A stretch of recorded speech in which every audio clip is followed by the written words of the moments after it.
बाईच्या तोंडामध्ये केळ दिलं तर काय होतं? ती लवकर फॉर्म मध्ये येते आणि पुरुषालाही मजा येते. पुढचा प्रश्न, कार्यक्रम झालेल्या बाईची चिमणी कशी असते? उत्तर, चिमणी मोठी झालेली असते. बाबूराव पटकन आत बाहेर जात असतो. मंडळी, तुम्ही जर गरम झालेले असाल तर नक्की व्हिडिओला लाईक करा आणि व्हिडिओ शेवटपर्यंत नक्की पहा. तर पुढचा प्रश्न, बाईला बोकंडी घेऊन कार्यक्रम केल्यावर काय होते?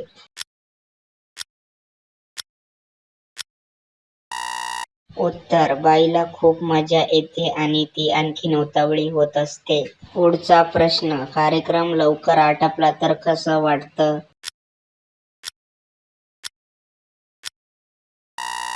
लवकर कार्यक्रम आटपल्यावर मन पूर्ण आनंदित होत नाही आणि अधुरं अधुरं वाटतं. पुढचा प्रश्न, किती वेळ कार्यक्रम चालल्याने दोघे पण आनंदित होतात?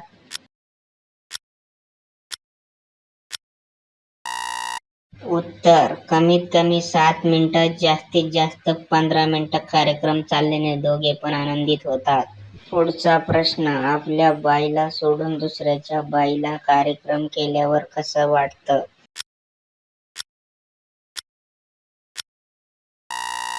उत्तर, दुसऱ्याच्या बाईला कार्यक्रम केल्यावर आपल्या बाईपेक्षा जास्त मजा वाटते. पुढचा प्रश्न, एका दिवसात किती वेळेस कार्यक्रम केला पाहिजे?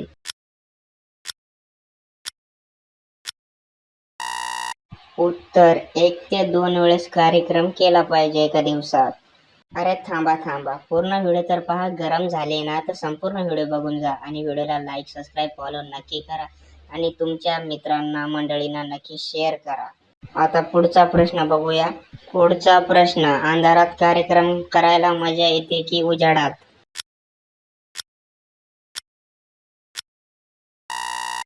उत्तर आहे, काहींना अंधारात येते तर काहींना उजाडात येते मजा. पुढचा प्रश्न, किती वेळेस कार्यक्रम केल्यावर बाई गर्भवती होते?